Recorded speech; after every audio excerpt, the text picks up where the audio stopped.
சொந்தங்கள் அனைவருக்கும் வணக்கம். நான் உங்கள் அன்பு. கடைசி 2 நாளாக நம்ம வெளில மட்டை கழிக்கிற வேலை தான் போய்கிட்டு இருந்தது. நேற்றும் இந்த மழை நல்லா பெஞ்சதுனால மட்டை அள்ளி போட முடியல.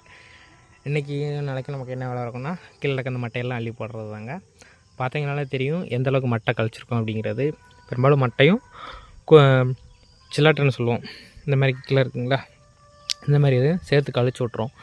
ஏன் இதை கழிச்சு விட்றோம் அப்படின்னா காய்கள் கரெக்டாக வெளியே தள்ளுங்க அப்படின்னா தான். இல்லைன்னா பாலை வெடிக்கும்போது வர்ற பாலைகள் அந்த சில்லாட்டைக்கு உள்ளேயே மாட்டிக்கிட்டு கிழிஞ்சோவும். இது மரம் அப்படின்னால மேலே போக ஆரம்பிச்சிருச்சுன்னா நமக்கு சில்லாட்டை ஈஸியாக பிரிஞ்சு வந்துடும், தென்னங்கொலையும் வெளியே தள்ளிடும்.